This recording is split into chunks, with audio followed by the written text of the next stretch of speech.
જય દ્વારકાધીશ મિત્રો. તો આપણે સવારમાં ઉઠી ગયા હતા અને નાહી ધોઈને થઈ ગયા હતા ફ્રેશ, અને આપણે જવાનું હતું આપણા ભાણિયાઓને સ્કૂલે મૂકવા. તો ચાલો જઈએ અને જોઈએ કેવીક મજા આવે છે ત્યાં. તો ચાલો નીકળીએ.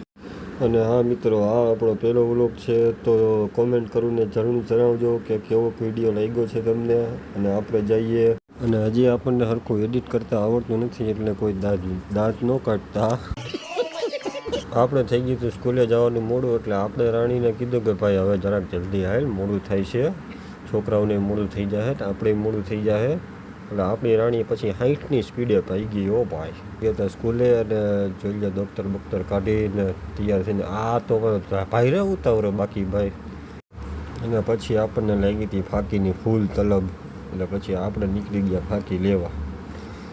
પણ પછી મળી ગઈ એટલે વાંધો ન આવ્યો. પછી આપણે દઈ દીધો ઓર્ડર, અને પછી આપણી ફાકી થાય છે તૈયાર. જોઈ લ્યો બાકી ફાકી થઈ ગઈ હતી તૈયાર. અને પછી આપણે જોતા હતા એને કે કેવી રીતના ખાવી અને કેમ.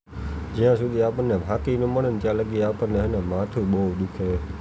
એટલું માથું દુખે ને એની વાત જવા દો. બાકી ફાકીના તો જોરદાર. પછી ફાકી લઈ લીધી હાથમાં, ને આપણે એક હારે બધી ઝાપટી જ ગયા જેટલી હોય એટલી.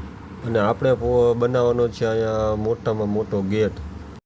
પછી જ્યાંથી આપણે આગળ નીકળી ગયા, જરા ધીમે ધીમે હાલતા હતા, ત્યાં આપણી રાણી કહે કે ભાઈ આપણે પાણી પીવું જોઈએ, નહીં મેળ આવે. ઓ ભાઈ પછી આપણે જોયું મીટર, તો આમાં તો પેટ્રોલ જ નથી.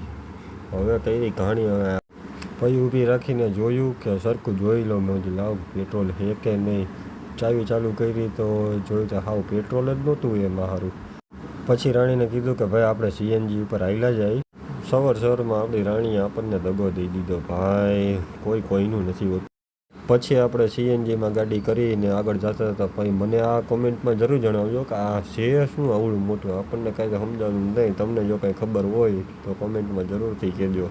અને પછી આપણે ફાઇનલી પેટ્રોલ પંપે પહોંચી ગયા હતા. અને પછી ભાઈ આગળ પેટ્રોલ પૂરતા હતા એટલે રાહ જોઈ.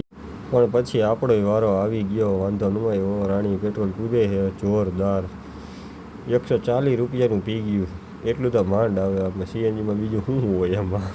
તો પછી આપણે થઈ ગઈ હતી ટાંકી ફૂલ, અને આપણે નીકળી ગયા પેટ્રોલ પંપની બહાર. અને પછી આપણી રાણી ચડી ગઈ રોડ ઉપર, અને જોયું તો આ સિમેન્ટ આપણી ઘરે જાય છે નહીં.